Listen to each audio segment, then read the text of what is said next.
बोलो श्री प्राणनाथ प्यारे की जय, सतगुरु महाराज की जय।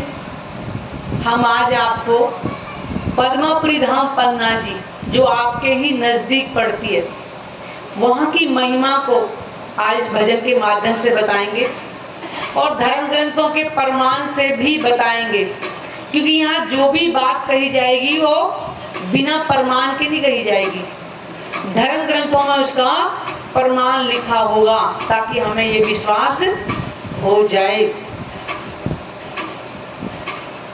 श्री परना जी में, श्री परना जी में आप विराज पिया, सब दुख दूर हुए जब से तेरा दर्श किया, सब दुख दूर हुए जब से तेरा दर्श किया।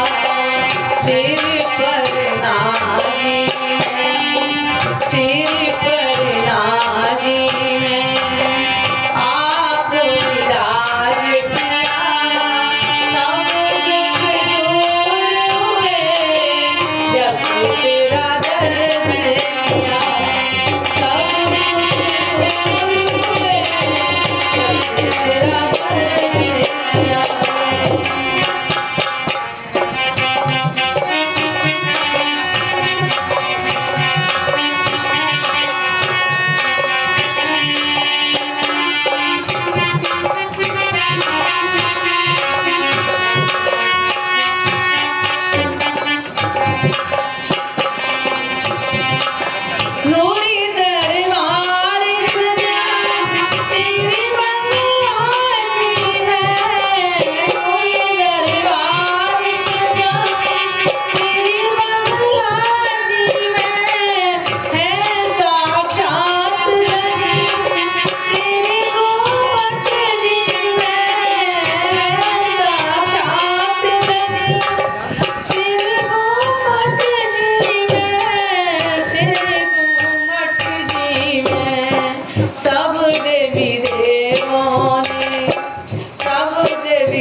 बोलो श्री प्राणनाथ प्यारे की, सतगुरु महाराज की जय। श्री परना जी में आप विराजे पिया, सब दुख दूर हुए जब से तेरा दरस किया। शायद आपके यहाँ पन्ना जी नजदीक ही पड़ता होगा, सब सुना भी होगा। वहां पे कौन विराजमान है? कोई देवी देवता नहीं, कोई भगवान नहीं, पूर्ण ब्रह्म परमात्मा।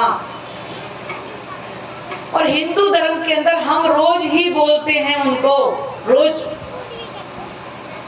बोलते हैं, आरती के अंदर बोलते हैं, ओम जय जगदीश हरे, बोलते हैं स्वामी जय जगदीश हरे। फिर क्या बोले? तुम पूर्ण परमात्मा, कहता है परमात्मा, तुम अंतर्यामी, अंतर्यामी सब कुछ जानने वाले, बोलते ना। लेकिन कर क्या रहे हैं? आज हमें इतना भी समय नहीं है कि उस परमात्मा के ज्ञान की चर्चा सुनने के लिए हम यहाँ पर आ जाएं। और फिर क्या कहते हैं? तुम हो एक अगोचर सबके प्राणपति, कहते ना। तो क्या हमारे प्राणपति तुम्हारे नहीं है क्या, जो यहाँ इतना समय नहीं है कि यहाँ के 4 घड़ी चर्चा सुन ले आकर के? बताइए ना। हम परमात्मा की ही बात बताएंगे, कोई देवी देवता की नहीं, या कोई हमारा तुम्हारा कोई अलग नहीं है। परमात्मा सबका एक ही है। उसी परमात्मा की पहचान बता रहे आज हम आपको कि श्री परना जी में आप विराजे पिया।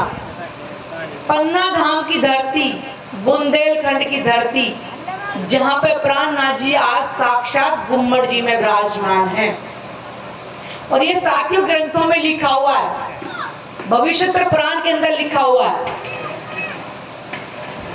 कि चित्रकूट के पास वो रमणीय क्षेत्र पद्मापुरी धाम पन्ना जी होगा, जहां पे पूर्ण ब्रह्म परमात्मा अपना नूर झंडा लगाएंगे। और विक्रम संवत 1738 का समय होगा, जहां हिंदू मुस्लिम का आपस में विरोध होगा। ये उस समय की बात कही जा रही है। 440 वर्ष के आसपास हो गए प्राणनाथ जी को विराजमान के पन्ना जी में। और आपके झांसी से तो नजदीक ही पड़ता है पन्ना जी, हम तो फिर भी दिल्ली में। उसकी महिमा जाने आखिर वहां कौन विराजमान है। जब कह रहे तुम हो एक अगोचर, एक ही तो बोल रहे, तो मान कहां रहे? फिर हम कहां मान रहे इस परमात्मा की बात को? हम मुख से कह रहे तुम पूर्ण परमात्मा, तुम्हें अंतर्यामी, तुम सब कुछ जानने वाले हो, और कर क्या रहे हम? क्या परमात्मा को मान रहे आज? अगर परमात्मा को मानते होते तो आज यहाँ पे भीड़ लगी होती। एक तरफ कहते परमात्मा हम बहुत दुखी देता है, परमात्मा दुख नहीं देता है। दुख हमारे अपने कर्म के अनुसार में भोगना पड़ता है। जैसा हमने कर्म करते हैं वैसे उसका फल मिलता है। परमात्मा किसी को दुख नहीं देता है। परमात्मा तो प्रेम का स्वरूप है। परमात्मा के पास प्रेम के अलावा देने के लिए कुछ और है ही नहीं। दुख आपन को होते जो माया करते हैं भारी जी। जब माया में इतने लिप्त हो जाते हैं, दुख हमें उस कारण से होता है। परमात्मा कभी हमें दुख नहीं देता है। दुख ना देऊं फूल पागड़ी, देखूं शीतल नैन, सुख उपजाऊं सबों, बोलाऊं मीठे वेन। परमात्मा कह रहे मैं एक फूल की पंखड़ी मारने जितना दुख में मैं तुम्हें नहीं देना चाहता। अगर कोई पत्नी अपने घर को अच्छे से चला रही होगी तो पति कोई है जो उसको दुखी दे करेगा? कोई परमात्मा दुखी पति, यहाँ का भी पति, लौकिक पति की बात कर रही हूँ, तो वो तुम्हारी आत्मा के प्रीतम हो, हमें दुख कैसे दे सकते हैं? कह रहे फूल पंखड़ी मारे जितना दुख मिले। मैं तो तुमसे हमेशा मीठी बातें करने के लिए ही बैठा हूं, लेकिन हमारे पास क्या है? समय ही नहीं है। क्या करें, हमारे तो काम ही खत्म नहीं होते। साथियों सुन लो, जिंदगी खत्म हो जाएगी लेकिन काम कभी खत्म नहीं होंगे। इसलिए कहा जिंदगी में फुर्सत ना हुई, ना है, ना कभी होगी। इसी कारण से हम दुखी होते हैं कि जिंदगी भर माया के कार्यों में लगे होते हैं, और जब अंत समय में होता है बच्चों के मोह ममता हो जाए, पता नहीं बच्चों के लिए क्या ये ब्रह्मांड का बहुत सारा ही इनके मैल दुमैल सब बना के ही रख जाएं। क्योंकि जब बच्चों के अंदर मोह ममता होगी तो अगला जन्म कहाँ होगा? मोह ममता का ही तो होगा।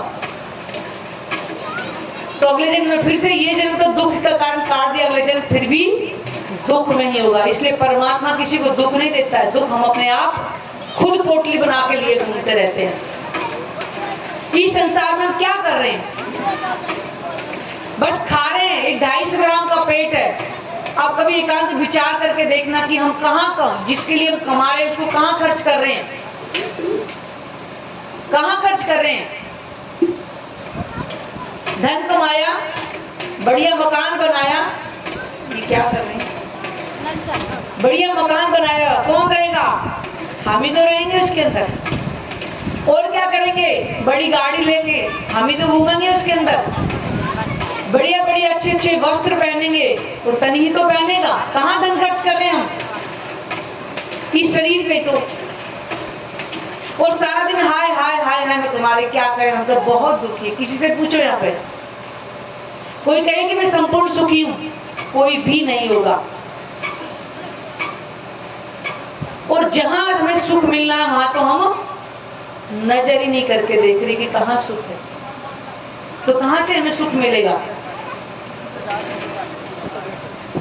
ये संसार सारा दुखमयी है, हम दुख को ही बटोरने लग रहे हैं। नूरी दरबार है, नूरी दरबार पन्ना धाम के अंदर प्राणनाथ जी ने विक्रम संवत 1740 के अंदर अपना नूरी झंडा लगाया था। तो सिख पंथ के अंदर भी इसका प्रमाण है। जब बीतेगा 39 लगेगा 40 होएगा कोई मर्द मर्द का चेला, और नानक कहीं दिखावे मुझे सत सत की वेला, मतलब समय या वो रास्ता कि विक्रम संवत 1739 जब बीत जाएगा, जब 40 लगेगा तो कोई मर्द मर्द का चेला। मर्द कौन है?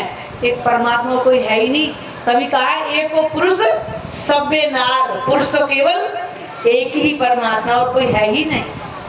क्योंकि ये तन तो कभी पुरुष का मिलेगा, कभी नारी का मिलेगा, कभी और योनियों में जाएगा, लेकिन पुरुष तो केवल एक परमात्मा ही है।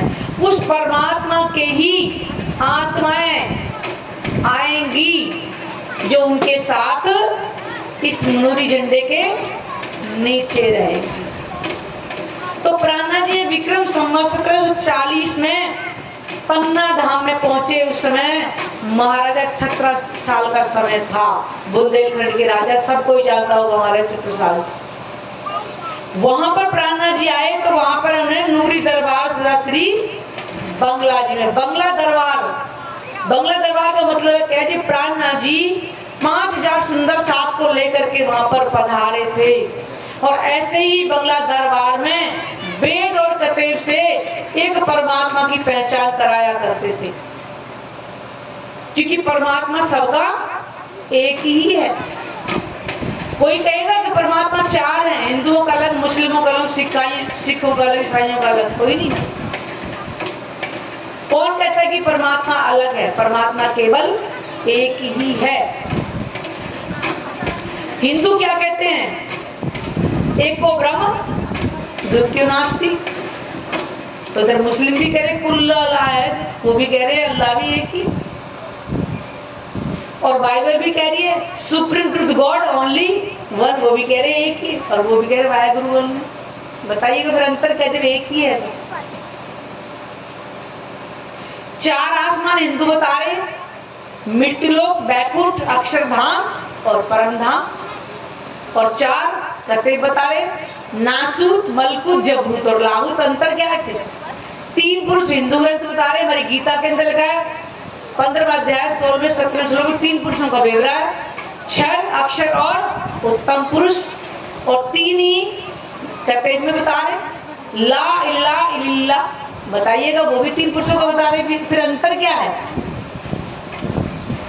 इसी कारण से प्राणनाथ जी हर धर्म ग्रंथों से पहचान कराते थे एक परमात्मा की। और प्राणनाथ जी को अलग नहीं है, प्राणनाथ जी पूर्ण ब्रह्म परमात्मा ही है। मैंने बताया ना कि तुम हो एक अगोचर सबके प्राणपति, सबके प्राणों के नाथ पूर्ण ब्रह्म परमात्मा।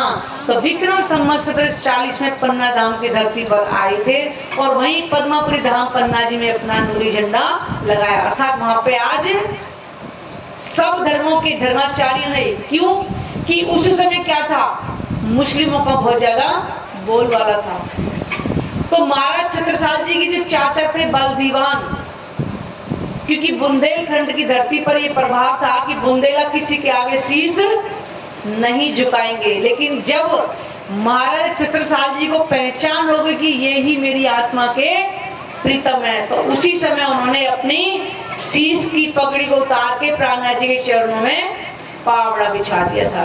तो बलदीवान जी को ये अच्छा नहीं लगा था, क्योंकि बिंदेलों की एक शान होती है। तो उन्होंने कहा कि ये तो बहुत अच्छा किया है कि अपने घर लेकर गए, लेकिन ये तुमने अच्छा नहीं किया कि अपने सिर की जो मर्यादा है वो नीचे चरणों में बिछा दो। तो छत्रसाल जी ने क्या कहा, ये कोई भगवान नहीं, कोई देवी देवता नहीं, ये मेरी आत्मा के प्रीतम है, मैंने इनकी पहचान कर ली है।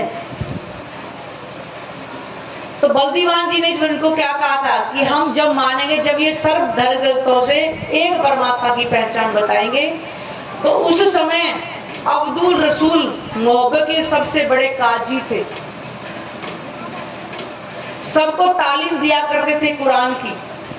उनको बुलाया गया था पन्ना दरबार के अंदर, और बल्ली बद्रब और हरि इनको भी वहां पर बुलाया गया हिंदू ग्रंथों को लेकर के। तो कुरान के अंदर उनसे पूछा गया था अब्दुल रसूल जी से कि पैदाइश कितने प्रकार की है, तो उन्होंने ये तो बता दी 5 प्रकार की है। जब उन्होंने पूछा प्राणनाथ जी ने कि आप कौन सी पैदाइश में थे वो, तो अब्दुल रसूल घबरा गए थे, नहीं बता पाए कि कौन सी पैदाइश में से।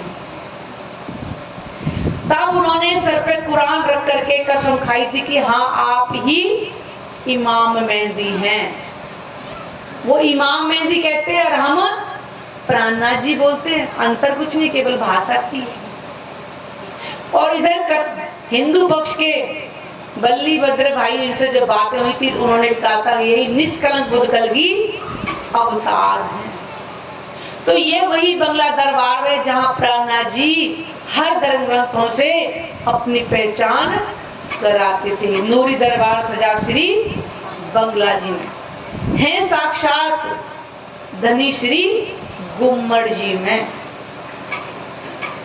जय प्राणनाथ जी की लीला साक्षात ऐसे ही हम जैसे बैठे चल रही थी, और यहाँ पे मर्यादा एक तन की, जिस तन के अंदर उनकी लीला चल रही थी, जामनगर के राजा वजीर थे, उनके बेटे थे महराज ठाकुर, इंद्रावती जी की आत्मा उनके अंदर थी, उनके अंदर प्राणनाथ जी की 5 शक्तियां विराजमान थी। तो जिस तन के अंदर लीला कर रहे थे, उस तन की एक मर्यादा है।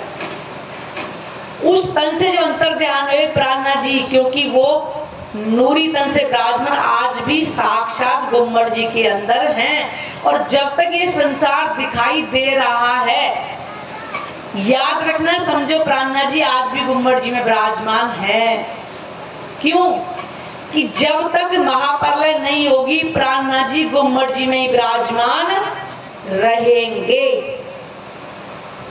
क्यों कि आत्माओं को इस संसार में प्राणनाथ जी लेकर के आए हैं, तो साथ ही लेकर के जाएंगे।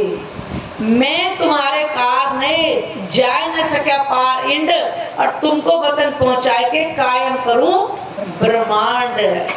मैं तुमको परमधाम पहुंचा करके ही और इस संसार को अखंड मोक्ष दे करके ही वापिस परमधाम चलेंगे। आज भी प्राणनाथ जी गुम्मड़ जी की तलहटी में साक्षात नूरी तन से विराजमान है। प्राणनाथ जी को व्यक्ति मत समझना। कलयुग के अंदर बहुत भारी बड़ी लीला परमात्मा ने आके करी है, अभी किसी को पहचान है ही नहीं। कबीर जी ने अपनी वाणी में बोला है कि जब बीतेगा 5000 पांचा, और तब ये शब्द होएगा साचा। जब कलयुग के 5500 वर्ष व्यतीत होंगे तब ये सब सच्चा होगा, क्योंकि परमात्मा की पहचान सबको होगी। जिस परमात्मा को आज हम निराकार साकार कहते नहीं थक रहे हैं, 7वें दिन परमात्मा स्वयं न्याय के तख्त पर विराजमान होंगे। सारे संसार के समस्त जीव, 14 लोक के जीवों को उनका दर्शन होगा। सबका न्याय वो स्वयं करेंगे। यहाँ की तरह न्याय नहीं होगा, यहाँ की तरह न्याय नहीं होगा। अत्याचार करने वाले पैसे देकर के बरी हो जाते हैं, लेकिन वहां कुछ नहीं छुपेगा। जिस परमात्मा को हम कह रहे, परमात्मा निराकार है। सत्य है, जब ज्ञान नहीं था तो निराकार था, क्योंकि देखा नहीं था, पता नहीं थी, पहचान नहीं थी। लेकिन आज इस ब्रह्मवाणी से हम यहीं बैठे परमात्मा का दर्शन कर सकते, जिसको निराकार कह रहे थे। और एक ग्रंथों में पहचान नहीं है। अथर्ववेद में अयोध्या ब्रह्मपुरी, उस परमात्मा का स्वरूप कैसा, आदित्य वर्णम का, जिसका वर्णन नहीं किया जा सकता इस मुख से। इतना सुंदर वो स्वरूप। कुरान के अंदर भी लिखा है अल्लाह ताला की सूरत के बारे में, लेकिन आज वो क्या कहते हैं, जो अल्लाह की सूरत का वर्णन करेगा वो काफिर होगा। काफिर वो होगा जो अल्लाह की सूरत को बना करके वर्णन करेगा, लेकिन जो देख लेगा वो साक्षात वर्णन कर देगा। और यहीं बैठे दर्शन कर सकते हैं। सिख पंथ के अंदर पचरंगी वाना का मतलब 5 रंग के वस्त्र धारण कर रखे परमात्मा ने। ये देखिएगा, परमात्मा ने कहाँ कमी छोड़ी। हमें अभी परमात्मा की जरूरत महसूस नहीं हो रही।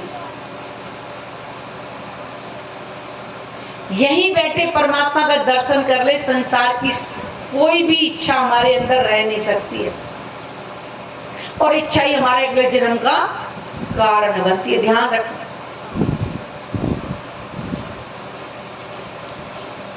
सब देवी देवों ने झुक झुक नमन किया। ये संसार नहीं था, परमात्मा तब भी था। और ये संसार महाप्रलय में समाप्त हो जाएगा, परमात्मा तब भी रहेगा। क्योंकि महाप्रलय के बारे में भागवत पुराण के अंदर लिखे 4 तरह की प्रलय। तो बताइए, देवी देवता थे पहले या परमात्मा था? भगवान भी नहीं थे, त्रिदेवा जिनको कहा गया, ब्रह्मा विष्णु महेश। क्योंकि ये ब्रह्मांड संकल्प से बना हुआ है। और इस संसार में जो संसार बना, संसार में जो भी चीज बनी वो मिटेगी भी अवश्य। तो परमात्मा तो न बनता है न मिटता है। तो गीता में साफ लिखा हुआ है, अध्याय 2 श्लोक नंबर 20, 21, 22, 23, 3-4 श्लोकों में सब लिखा है कि आत्मा न जन्मती न मरती। न आत्मा किसी को मारती है न मरवाती है, ना नेत्र देख सकते, ना अग्नि जला सकते, ना जल गीला कर सकता है। तो फिर वो आत्मा है कहाँ पे? यहाँ तो सबका जन्म, सबका मरण, सबका सब कुछ हो रहा है। भाई भाई को मार रहा है, अड़ोसी पड़ोसी को मार रहा है, एक दूसरे की रिश्तेदारी में सबकी ईर्ष्या चल रही है। तो कहाँ है वो आत्मा? परम धाम के अंदर इस खेल को देख रही है। क्योंकि परमात्मा अखंड अविनाशी है, तो आत्मा भी अखंड। अभी आत्माओं का लेवल ही नहीं कोई जान पा रहा कि आत्मा है क्या चीज। देवी देवताओं को बड़ा कर देते, आत्मा को छोटा कर देते। अरे मेरी आत्मा भटक रही है, अरे उसकी आत्मा तो शमशान भटक रही है। अरे ये तो पहचानो भटक कौन रहा है? आत्मा नहीं भटकती है, वो तो परमात्मा का अंग है। वो क्यों भटकेगी? जब परमात्मा त्रिगुणातीत है, सुख दुख से परे है, तो आत्मा भी तो सुख दुख से परे ही होगी। वो भटकता है हमारा जीव। तो सब देवी देवों ने झुक झुक नमन किया। जब महाप्रलय का समय आएगा तो देवी देवता भी, आज मनुष्य तन के लिए तरस रहे देवी देवता। क्यों? कि आज इस ब्रह्मवाणी को हम कैसे सुन रहे हैं? आज हमें मनुष्य तन मिला हुआ है, इसलिए क्या देवी देवता यहाँ आ सकते हैं? नहीं आए। भले ही सूक्ष्म रूप से सुन रहे हैं, लेकिन हमारी तरह सुख तो नहीं ले पा रहे, ध्यान तो नहीं कर पा रहे। बताइए, और जीव जंतु क्या यहाँ ब्रह्मानी सुनने के लिए आ सकते हैं? नहीं ना। तो मनुष्य की सार्थकता को सुनो। सारा संसार प्राणनाथ जी के चरणों में ही आएगा। एक दिन सारा 7 महीने जिस दिन न्याय का दिन होगा, कोई नहीं कहेगा कि मेरा परमात्मा अलग है, मेरा अल्लाह अलग है। कोई अलग नहीं होगा, क्योंकि ये 5 तत्व के शरीर समाप्त हो जाएंगे। हमें मिलेंगे नूरी तन। इनको 5 तत्व के शरीर की वजह से सारा दिन कमाने की आवश्यकता पड़ती ना, उनको भूख प्यास नहीं लगेगी। परमात्मा का दर्शन ही उनकी खुराक होगी। अपने ही हाथ अग्नि झंडा लगाया यहाँ, क्योंकि पहले से ही सतयुग में जो अमर कथा सुनाई थी और उमा उस ज्ञान को नहीं सुन पाई थी। कारण क्या था? क्योंकि परमात्मा ने उस ज्ञान को लाना ही कलयुग में था, इसलिए वर्णन नहीं कर पाए। केवल पहचान के रूप में वर्णन करा दिया था। तभी तो शंकर भगवान ने उमा को बोला महेश्वर तंत्र के अंदर कि उमा कलीर धन्य, कलीर धन्य। क्यों? कि वो पूर्ण परमात्मा कलयुग में स्वयं इस धरा पर आएंगे अपनी आत्माओं को खेल दिखाने के लिए। तो इसलिए कहा है कि अपने हाथ में अग्नि झंडा लगाया। यहाँ मुक्ति मिली उसको जो भी आया यहाँ। पन्ना धाम के अंदर जो भी सच्चे दिल से उनके चरणों में प्रणाम करेगा उसको अखंड मोक्ष मिलेगा। समस्त जीवों को ही मोक्ष मिलेगा, लेकिन पहले किसको मिलेगा? जो परमात्मा के स्वरूप को अपने हृदय में बसाएंगे। मान लो हम यहाँ जो भी बैठे हुए हैं, इसी तन के अंदर अगर हम परमात्मा के स्वरूप को अपने हृदय में 10 मिनट भी सच्चे दिल, 10 मिनट की बात कही जा रही है, मांगना नहीं है ये दे दे वो दे दे, भिखारियों वाली पूजा नहीं करनी है। हे मेरे धनी, आप मेरे हृदय में विराजमान हो जाओ, मुझे कुछ नहीं चाहिए, मुझे आप मिलो ना। क्योंकि हम बिछड़ी तो गए उनसे। बस जब सच्चे दिल से उनके स्वरूप को अपने हृदय में सुबह शाम बसाएंगे, थोड़ा समय निकाल के वाणी पढ़ेंगे, तो अगला जन्म नहीं होगा, नहीं होगा, नहीं होगा। मुक्ति मिली उसको जो भी आए। जो भी प्राणनाथ जी के चरणों में सच्चे दिल से श्रद्धा हो जाएगा, उनके हृदय को, उसके स्वरूप को अपने हृदय में बसाएंगे, उसका दूसरा जन्म नहीं होगा। महाप्रलय से पहले की बात कही जा रही है। एक दिन किने ना किया मुकर्रर तय पहचानो जिन दई खबर। महाप्रलय का अभी किसी को पता नहीं है कि कब होगी, लेकिन होनी इसी सदी में है। लेकिन हम महाप्रलय का इंतजार क्यों करें? फिर से जन्म ले, फिर से इतने दुख क्यों उठाए हम? उनके चरणों में अपने आप को समर्पित कर दे। बस कर्मों के बंध टूटे जिसने भी सजदा किया। कर्म बंधन से मुक्त जो होगा केवल वही हमें मुक्त कर सकता है, कोई और नहीं कर सकता है। बताइए, जो कर्म बंधन से मुक्त वही करेगा, तो फिर हम किसके पीछे दौड़ लगा रहे? कर्म बंधन में फंसने के लिए या मुक्त होने के लिए? और उसके लिए आपको कुछ भी नहीं करना, ना कोई इतना धन खर्च करना। मैं बार बार हमेशा यही बोलती हूँ कि प्राणनाथ जी को प्राप्त करने के लिए कोई धन नहीं खर्च करना, आप कोई घर नहीं छोड़ना है आपको। हम 10 मिनट नहीं निकाल पा रहे, बताओ अपने लिए। ये केवल 10 मिनट अपने लिए से कोई बांटेगा नहीं। मरने के साथ जो भी सोना चांदी जो लाद रखा है ना यहाँ पे, वो सब यहीं रह जाना है। उसे भी उतार लेंगे, हाथ लगाएंगे छूट लगेगी, लेकिन सोने को उतार लेते हैं, उसको फटाफट डब्बी में बंद करके लॉकर में रख लेते हैं और फिर पहन लेते हैं। तो हमें भूत प्रेत नहीं लगते। ये मतलब का संसार है, ध्यान रखो।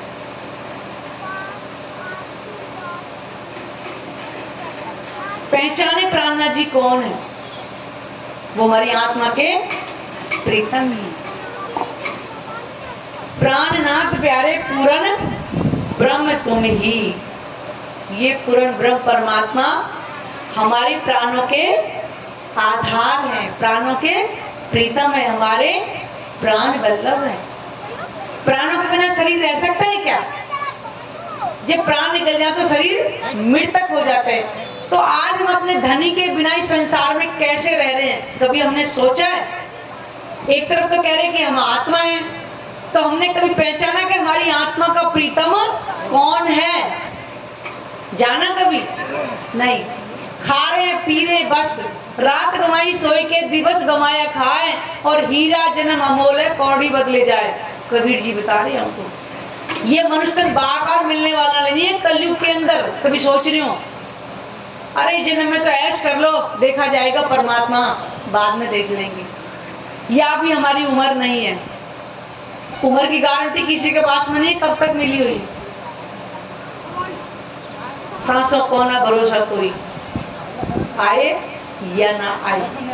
इसलिए कहा कि श्वास श्वास निज नाम जपो, वृथा श्वास न खोए, ना जाने श्वास को आवन होए ना होए फिर। इसलिए परमात्मा कहते अगर बचपन में करेंगे तो हमेशा वो चीज हमारे दिल में अखंड हो जाएगी।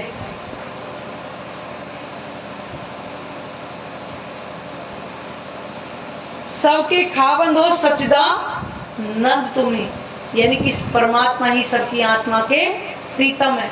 और हम सच्चिदानंद की जय, सच्चिदानंद की जय। अरे सच्चिद आनंद है कौन, पहले पहचाने तो थी। परमात्मा ही सत्य है, वही चेतन है, वही आनंदमयी है। सत्य चित आनंद तीनों को मिलाकर के सच्चिदानंद। इस 14 लोक के अंदर कोई भी सत्य नहीं है, हर चीज बन के मिटने वाली है। तो महापर्ल में कुछ भी नहीं है, 14 लोग 5 तक 3 गुण, कुछ भी नहीं बचेगा। बताइए, वो सच्चिदानंद इस संसार में कलयुग में अपनी साक्षात लीला करने के लिए गुम्मट जी मध्य प्रदेश प्राणना जी में विराजमान है।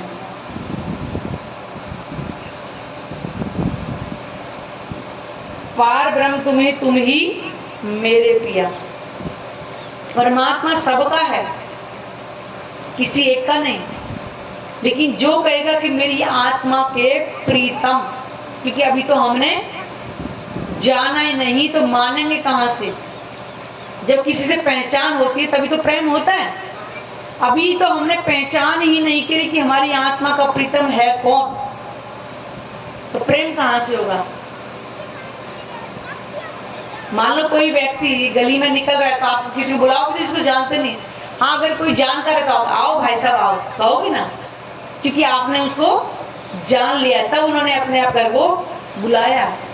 तो हम जाने कि हमारी आत्मा का प्रीतम कौन है। एक तरफ आत्मा कह रहे हैं तो परमात्मा ही आत्मा की प्रीतम है, तो पहचान है। कोई व्यक्ति नहीं, कोई देवी देवता नहीं है। पन्ना धाम की धरती पर एक बार जाकर के अनुभव करें। वहां पर जैसे ही हम अपने कदम रखेंगे वहां पे एक अलग से ही हमें अनुभव होगा। हमको खेल दिखावन काज, हमसे पहले आए श्रीराज। श्रीराज का मतलब क्या है? जो सबके दिलों में राज करने वाले हैं। तो आत्माओं के दिल में कौन होंगे? उनके प्रीतम ही तो होंगे, जिनको हम प्रेम से राज्य कहते हैं। तो पहचाने पन्ना धाम की धरती, वहां पे कौन विराजमान है? एक बार जाकर के अवश्य ही वहां पे, जो जाते हैं उनको तो पता ही है, जो नहीं जाते हैं उनको बोला जा रहा है कि एक बार जा करके देखें कि पन्ना धाम की धरती पे कौन विराजमान, कि ग्रंथों में युगों युगों से लिखवा दिया गया था। पहचान कर।